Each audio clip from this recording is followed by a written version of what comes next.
Bienvenue dans le 12-13 de ce vendredi. Bonjour à tous, voici nos titres.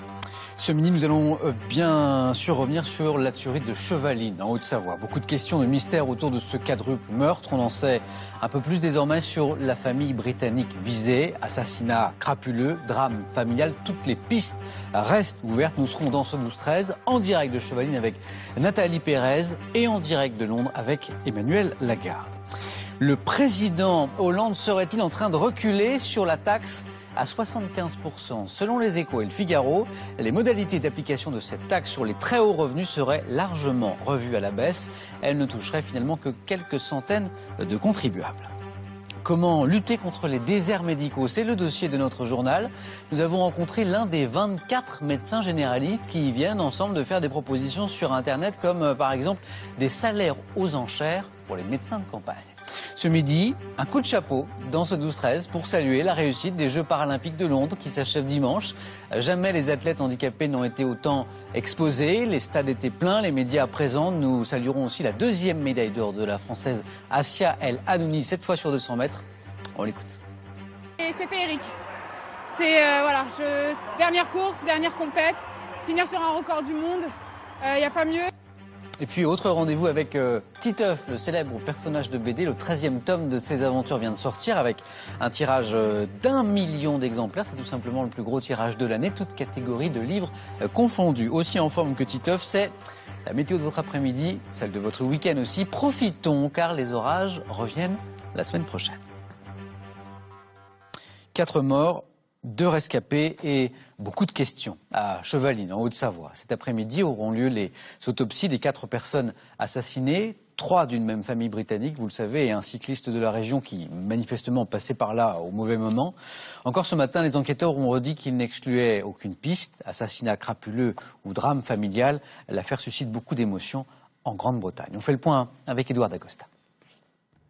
La maison de la famille Al-Hili est désormais surveillée jour et nuit par la police. Dans ce quartier résidentiel situé à une trentaine de kilomètres au sud de Londres, les habitants cherchent à comprendre ce qui a pu se passer en Haute-Savoie, où 3 membres de cette famille visiblement sans histoire ont été tués par balle dans leur voiture. Ça m'a fait un choc terrible. Je suis sans voix, parce que je les connais depuis un bon moment. Et je n'ai jamais imaginé qu'une telle chose puisse arriver à lui et à sa famille. Et je suis évidemment très triste pour les petites filles qui restent seules maintenant. Né à Bagdad il y a 50 ans, le père de famille, Saad Al-Hili, vivait ici depuis 4 ans. Il avait obtenu la nationalité britannique en 2002. Ses 2 fillettes, âgées de 4 et 8 ans, étaient scolarisées à l'école primaire de cette commune paisible. C'était une famille très unie. Vous savez, ils faisaient beaucoup de petites fêtes dans le jardin, mais toujours avec leurs proches. Je ne peux imaginer comment elles vont vivre avec ça le reste de leur existence. La maison de la famille Al-Hili a été perquisitionnée à plusieurs reprises par les policiers anglais. Le père de famille avait créé il y a quelques années une entreprise de conseil informatique spécialisée dans l'aéronautique. Je vous le disais, l'affaire suscite beaucoup d'émotions en Grande-Bretagne, d'où était originaire la famille visée qui vivait dans la banlieue de Londres. Nous rejoignons sur place notre envoyé spécial, Emmanuel Lagarde. Emmanuel, bonjour. Parallèlement aux enquêteurs, la presse britannique, elle aussi, si l'on peut dire, mène l'enquête et évoque notamment un différend familial. Oui, plusieurs témoignages font état de fortes tensions entre Saad Al-Hili et son frère. Les 2 hommes en seraient même venus aux mains. Il y a eu au minimum des menaces. Cela remonte à l'an dernier, quand le père des 2 hommes est décédé. Il a laissé un héritage autour duquel s'est développé un fort différend financier. Mais il faut dire que le frère de Saad Al-Hili s'est présenté de lui-même dans un commissariat ce matin pour se disculper. Nul doute que les enquêteurs ne vont pas le laisser partir comme ça. L'autre question importante est celle de l'activité professionnelle de Saad Al-Hili. On sait qu'il était cadre dans une entreprise qui concevait des satellites pour faire de la photographie aérienne. Il était également consultant dans l'aéronautique. Alors, s'agissait-il de projets secrets défense? C'est une question importante, d'autant plus qu'un voisin dit que Saad Al-Hili était surveillé par les services de renseignement. Cela remonte à 2003, au début de la guerre en Irak.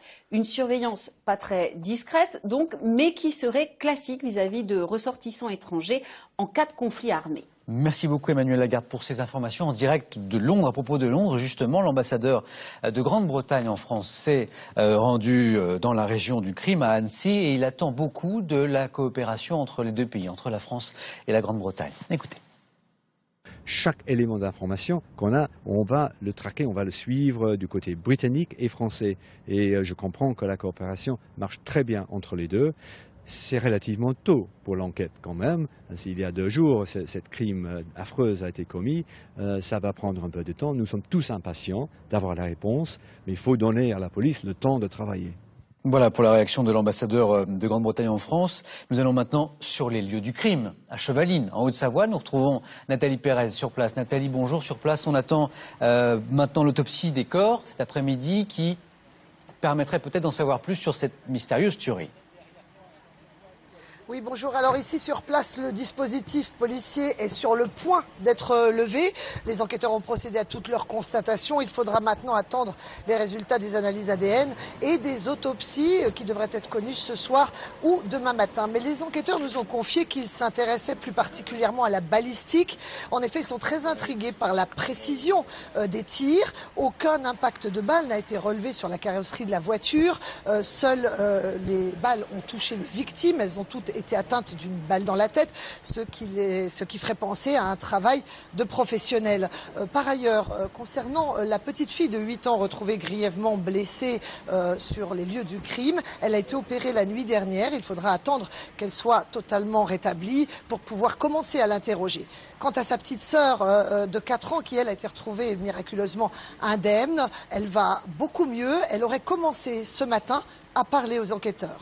Merci Nathalie Pérez en direct de Chevaline et comme hier, vous n'hésitez pas à intervenir dans ce journal si de nouvelles informations étaient portées bien sûr à votre connaissance. Dans l'actualité, il y a aussi ce plan pour renforcer la sécurité à Marseille qui a été présenté hier par le gouvernement Ayrault avec notamment, regardez, un renfort de 205 policiers et gendarmes. La création d'un préfet de police pour la sécurité pour le département des Bouches-du-Rhône, c'est nouveau. Également la création d'une 2e zone de sécurité prioritaire, cette fois pour les quartiers sud, elle existait déjà pour les quartiers nord. Ou encore ce projet de faire de Marseille une seule grande agglomération alors qu'elle était toujours aujourd'hui divisée en 6 structures. Les réactions sur place d'élus locaux notamment sont plutôt positives à propos de cette stratégie globale pour enrayer la violence endémique dans la ville. Je vous propose d'écouter le sénateur-maire UMP de Marseille, Jean-Claude Gaudin.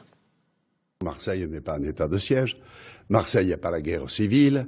Marseille est une ville qui vit normalement, même si les voyous se tuent entre eux. Et c'est ça le rôle de la police, d'essayer d'extirper ces trafics de drogue et autres délinquances. Il est clair que si dans d'autres domaines l'État apporte un soutien financier, c'est important. Alors, je regrette simplement dans ce comité interministériel d'hier qu'il n'y ait pas un coup de main sur les marins-pompiers, puisque vous savez que les marins-pompiers sont très efficaces à Marseille, sur le port et l'aéroport, mais que ça nous coûte 70 millions d'euros par an. C'est la première fois qu'un comité interministériel était ainsi entièrement consacré à une ville. Je vous le disais en titre, manifestement la taxe à 75% a du plomb dans l'aile. Selon le Figaro et les Échos, cette taxe sur les très hauts revenus, voulue, vous le savez, par le président Hollande, ne s'appliquerait finalement qu'à quelques centaines de ménages en raison de critères d'application très assouplis. Voyons cela dans le détail avec Luc Lacroix et Yvon Baudin. Face à la polémique sur un possible détricotage de la taxe sur les très hauts revenus, embarras gouvernemental. Monsieur Moscovici, bonjour. À propos de la taxe des 75%, est-ce qu'elle va être réajustée ? Sourire gêné, car ce matin, le Figaro et les Échos ont en effet affirmé que le gouvernement ferait marche arrière et que la taxe à 75% serait adoucie. Cette mesure phare de la campagne pourrait ne s'appliquer qu'aux revenus du travail.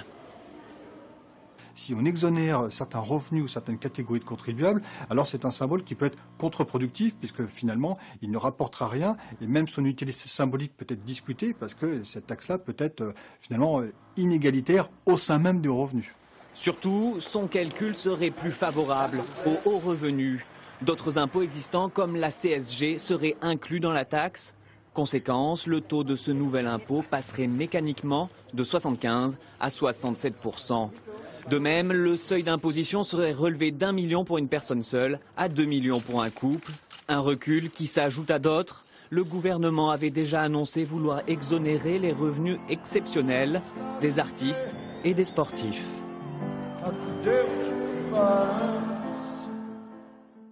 Et on va continuer à parler de revenus avec David Bouéry qui nous a rejoint. Bonjour David. Bonjour Samuel. Alors vous ne venez pas avec de bonnes nouvelles. L'INSEE nous apprend que le niveau de vie des Français a baissé en 2010. Oui Samuel, et le recul est même très net, moins 0,5% en prenant en compte l'inflation. C'est en fait une baisse générale du pouvoir d'achat. Elle est mesurée sur le revenu médian. En 2010, il était très précisément de 1 610 € par mois. C'est un revenu disponible par ménage qui partage en deux la population française. 50% des Français vivent avec moins, 50% avec plus. D'habitude, ce revenu médian progresse pratiquement de 2% par an, mais ce n'est plus le cas avec la crise. Et ça n'est pas tout David, La pauvreté continue de progresser, elle, dans notre pays. Oui, elle enregistre même un record. En 2010, le seuil de pauvreté était de 964 € par mois et près de 8 600 000 Français vivaient en dessous de ce seuil. Et parmi elles, plus de 4 millions vivaient même chaque mois avec moins de 781 €. Et les inégalités continuent de se creuser. Les statistiques montrent que le pouvoir d'achat stagne ou baisse pour tout le monde, sauf pour les Français les plus aisés. Leur niveau de vie a encore progressé de plus d'1% en 2010. Merci beaucoup David pour cet éclairage ce midi. Dans l'actualité internationale, il y a le très attendu discours de Barack Obama hier soir à la Convention démocrate de Charlotte, qui l'a officiellement cette fois investi dans sa course à un deuxième mandat. Le président sortant a promis aux électeurs américains que le changement restait possible malgré le chômage qui a réduit l'espoir. Sylvain Lequesne. 4 ans après avoir promis l'espoir et le changement, Barack Obama redescend dans l'arène pour briguer un second mandat, en prenant cette fois la patience dans un contexte économique morose. Pour son discours d'investiture, le président américain a tenté de se réapproprier le thème du changement, même si la crise, reconnaît-il, a réduit l'espoir. Je ne prétends pas que le chemin que je vous propose d'emprunter est rapide et facile. Mais vous m'avez élu pour vous dire la vérité.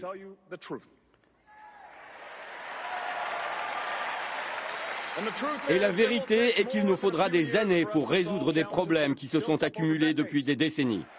Au coude à coude avec Mitt Romney dans les sondages, Barack Obama a répliqué aux attaques du camp républicain en dénonçant notamment l'inexpérience de son challenger en matière de politique étrangère.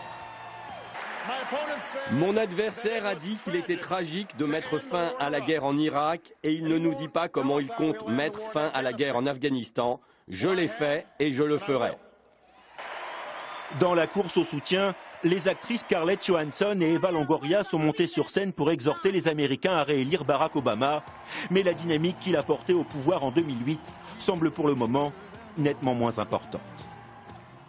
Dans l'actualité internationale, il y a aussi la libération de la jeune Rimcha, cette chrétienne de 14 ans, emprisonnée 3 semaines après avoir été accusée par un imam d'avoir profané le Coran.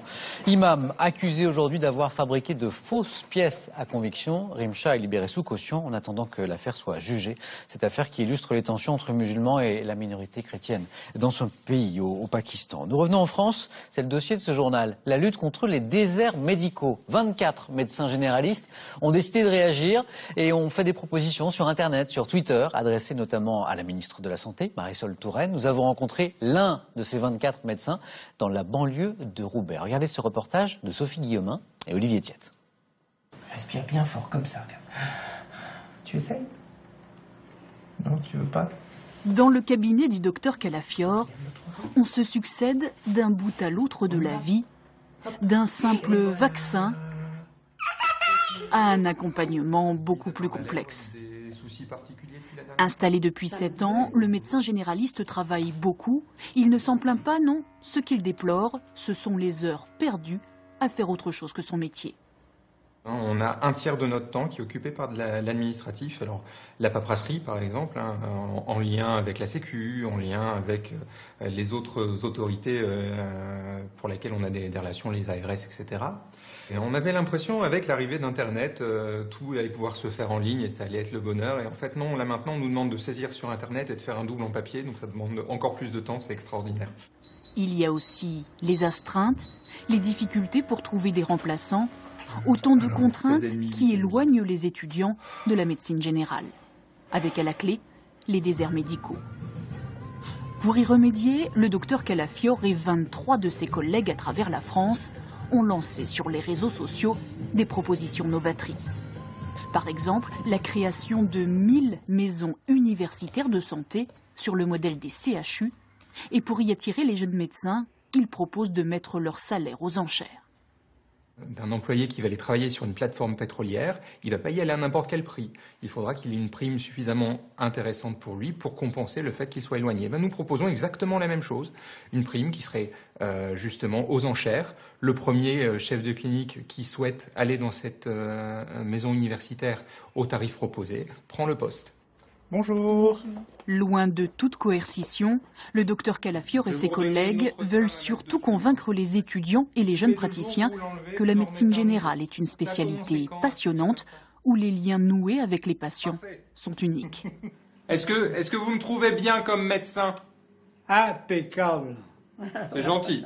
Impeccable. Hier, nous vous parlions de ce Cannonball, ce rallye illégal de millionnaires au volant de bolides surpuissants entre Saint-Malo, en Bretagne, et Barcelone. Nous vous rapportions que les forces de l'ordre étaient mobilisées. Eh bien, voici le résultat. 2 retraits de permis et 25 PV pour excès de vitesse. Les participants ont donc levé le pied et leur arrivée à Barcelone s'est faite avec un important retard sur l'horaire prévu. Bien plus tranquille que le Cannonball, une croisière en bateau, secteur qui ne connaît pas la crise. Et les professionnels de la croisière ne sont pas les seuls à en profiter. Les villes étapes de ces voyages tirent aussi leur épingle du jeu, comme nous l'avons constaté à Cannes, ville qui déroule le tapis rouge aux croisiéristes. Catherine Lioult, Laurence Collet. Un bateau qui fait escale en rade de Cannes, et ce sont des centaines, voire des milliers de passagers qui visitent la ville ou plus largement le département. Le petit train touristique de Cannes ne s'y trompe pas en se positionnant près de l'embarcadère. Cet été, un tiers de la clientèle est constitué de croisiéristes. On a des bateaux de croisière où ils ont énormément d'argent et on voit qu'est-ce qu'ils veulent visiter, surtout Monte Carlo, et ils cherchent les boutiques de luxe. Et c'est parti pour une découverte de la ville. Des touristes qui, à chaque escale, dépensent en moyenne 70 € par jour et par personne. On va découvrir le suquet, la croisette. On va manger, on va boire. Quand je vois quelque chose qui me plaît, j'achète. Des bateaux de croisière, il y en a eu tous les jours au large de Cannes depuis le début de l'été. Ce secteur touristique ne connaît pas la crise. Mieux, il est en constante progression et pèse dans les Alpes-Maritimes 40 millions d'euros. Sur Cannes, à fin août, par rapport à l'année dernière, dans sa totalité, on est à plus 42%. Donc on finira pratiquement à plus 60%. C'est presque 215 000 passagers par rapport à 150 000 l'année dernière. Nice, ça sera plus 22%. Une petite chute sur Villefranche, mais qui est due principalement à des changements d'itinéraire. Mais globalement, on sera sur une progression à 2 chiffres sur l'ensemble de la Côte d'Azur à la fin de la saison. C'est formidable. Formidable, d'autant qu'un croisiériste sur 2 en escale sur la Côte d'Azur reviendra pour un séjour plus long. C'est donc bien le tapis rouge qui est à chaque fois déroulé. Les vendanges, elles ont commencé un peu partout dans notre pays, notamment dans le Beaujolais, où un couple de viticulteurs a choisi de vendanger la nuit. Voyons pourquoi avec Damien Boutier et Romy Oachuk. Cette nuit, dans les vignobles du Beaujolais, s'est déroulé un bien étrange ballet. De loin, on aurait pu croire une armée de lucioles s'attaquant aux raisins. Mais à y regarder de plus près, il s'agissait de coupeurs munis de lampes frontales. Non, on n'est pas en train de voler du raisin la nuit, non. Alors pourquoi donc vendanger de nuit, loin des regards et sans pouvoir admirer les paysages vallonnés? Cette parcelle est très spécifique et très précoce. Le fait de les ramasser comme ça, à la fraîcheur, on a une vinification qui est parfaite, qui se fait vraiment dans de très bonnes conditions. Et c'est ce qui fait qu'on obtient un moulin à vent qui est vraiment succulent, très fruité, très gouléant. Tout est donc une histoire de raisins et d'hommes. Et cueillir la nuit sous l'astre lunaire enchante les saisonniers. On est bien au frais et tout ça, il n'y a pas de rosée ce soir, ça va impeccable. C'est une histoire d'habitude, bien baisser la tête et impeccable. Mais si c'est beau et lumineux une ville la nuit, un vignoble c'est plutôt sombre, risquant ainsi de réduire le rendement de la vendange. On va un petit peu moins vite la nuit, mais par contre on oublie finalement peut-être moins de raisins la nuit parce que les vendangeurs ils prêtent beaucoup plus attention à tout ramasser et c'est presque plus soigné la nuit que le jour, quoi. La cuvée Reine de Nuit devrait être un bon cru, à consommer bien sûr avec modération. Bien sûr, direction maintenant le très beau parc national des Pyrénées où se déroule en ce moment une opération de comptage des rapaces. Les compter, pourquoi? Eh bien pour mieux les protéger. De très belles images et Mathieu Jarry et Marc Lasbarère pour les commenter. Jumelles en main, ils scrutent le ciel et la montagne à la recherche de rapaces. Ce jour-là, les vautours fauves tournent dans le ciel. L'espèce est protégée mais se porte plutôt bien. Les gardes du parc national viennent observer un autre vautour, le percnoptère. Il y a quelques mois, un jeune est né et niche toujours dans un trou de cette falaise. Autour, une zone de sensibilité majeure a été délimitée. C'est les périodes de sensibilité extrême pour ces oiseaux-là, quoi. La période de la couvaison en particulier, jusqu'à ce que le jeune ait acquis ses premières vraies plumes. C'est des périodes où un dérangement un peu important peut provoquer l'abandon du nid, quoi. Et là, on parle d'espèces qui sont très rares en France, hein, puisque là, le vautour percnoptère, en l'occurrence, c'est 90 couples en France, dont 70 sur les Pyrénées. Longue et sensible, la reproduction de certaines espèces ne fonctionne qu'une fois tous les 3 ans. L'un des principaux facteurs de dérangement, le survol aérien des aires des rapaces. Avec ces zones de sensibilité majeure, le partenariat entre le Parc national et la Ligue de protection des oiseaux doit servir à informer et responsabiliser les différents acteurs de la montagne. Le massif pyrénéen est un territoire crucial pour la conservation de ces espèces. Pour ce qui est du gypaète barbu, un autre rapace menacé, les Pyrénées abritent 130 des 160 couples recensés dans toute l'Europe. Les Jeux paralympiques de Londres, saluons tout d'abord cette nouvelle médaille d'or pour la France, deuxième médaille d'or de ces Jeux pour Assia El Hanouni qui, après le 400 mètres, s'est imposée ici dans le 200 mètres et battant au passage le record du monde de l'épreuve. 5 nouvelles médailles pour la France hier qui pointe désormais au 10e rang des nations. Très belle image. Ces Jeux paralympiques, c'est un succès donc pour les athlètes français, c'est aussi un succès tout court. Jamais des athlètes handicapés n'avaient été aussi exposés, jamais lors d'une telle Olympiade les stades n'avaient été aussi remplis, les médias aussi présents. À 2 jours de la fin des épreuves, nous saluons ce succès avec Christian Réunif. C'était le 30 septembre dernier à Londres. Une cérémonie d'ouverture pour fêter et honorer le sport paralympique.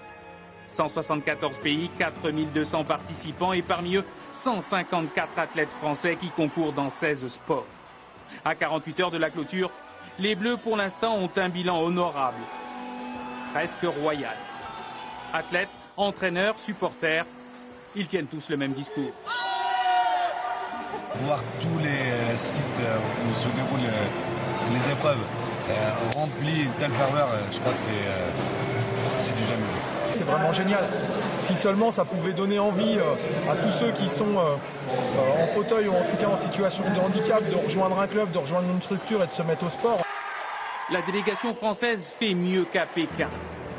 Loin, très loin cependant des Chinois, des Anglais ou des Russes. Le bilan des Bleus, 8 médailles d'or, 34 au total. Cela grâce à une véritable locomotive. Assia El Hanouni. Elle quitte Londres avec 10 médailles, dont 8 en or sur 3 Jeux. C'est féerique. C'est dernière course, dernière compète, finir sur un record du monde, il n'y a pas mieux. Félicitations. Merci beaucoup. À la fois pour la course, pour la médaille et pour la Marseillaise. Elle était magnifique. Ah ouais. Moi j'en ai bien profité. Ah ouais, mais nous aussi. Hein. Et le public a répondu présent pour cette édition, la plus médiatisée de l'histoire des Jeux paralympiques. Avec 2,5 millions de billets vendus, un record.